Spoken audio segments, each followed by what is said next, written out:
চালের দামে এক সপ্তাহে তফাতে প্রায় 3 থেকে 4 টাকা পর্যন্ত বাড়তি দামে কিনা বেচা হচ্ছে।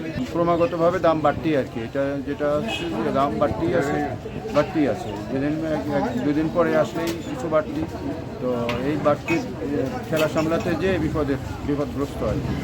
মানে এখন উঠছে ওই মোটা, তা আপনার সন্না, ওই গুটি সন্না, তারপর আপনার ওই 49, 51, আর এই চাউলটা বেশি গোডাউন খাদ্য মানে অধিদপ্তর অধীনে এটা। আচ্ছা, কিছুদিন আগে চাউল কি দামে কিনছিলেন নাদির সাহেব আপনার?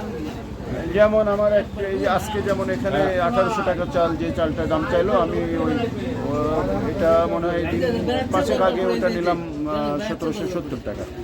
তার মানে এক বস্তায় 25 কেজির বস্তায় 30 টাকা এখানে। এরও আগে যখন কিনছি তখন আরও কম কিনছি, 150 টাকায় কিনছি। এইভাবে তো আসলে দাম অস্বাভাবিক রকম, কিন্তু বাড়তি আর বাড়তি, ক্রমাগতভাবে দাম বাড়তেই আর কি, এটা যেটা হচ্ছে যে দাম বাড়তেই আছে যেদিন দুদিন পরে আসলেই কিছু বাড়তি, তো এই বাড়তি খেলা সামলাতে যে বিপদগ্রস্ত আর কি। চাউলের দামটা হঠাৎ করে একটু বৃদ্ধি পেয়েছে। চালের দামে এক সপ্তাহে তফাতে প্রায় 3 থেকে 4 টাকা পর্যন্ত বাড়তি দামে কিনা বেচা হচ্ছে। কোন কোন চাল কয় টাকা বৃদ্ধি পেয়েছে? মিনিকেট চালটা আপনার মিললের 2 টাকা বৃদ্ধি পেয়েছে, আর লোকাল বাজারেও 2 টাকা বৃদ্ধি পেয়েছে, আর অন্যান্য চালগুলো 3 টাকা 4 টাকা পর্যন্ত সর্বোচ্চ বৃদ্ধি হয়েছে। মানে মিল থেকেই বা এই যে এই সময় চাউলের দাম কেজি প্রতি 3 টাকা 4 টাকা বৃদ্ধির কারণ কি গত 5-7 দিনের ব্যবধানে? এটা হলো ধানের দামটা, মানে পুরাতন ধানটা একটা ক্রাইসিস, পুরাতন ধানটা পাওয়া যাচ্ছে না, মানে ওই বৈশাখের ওই সময় ধানটা একটু কম হয়েছে, যার জন্য এখন ধানের ক্রাইসিস।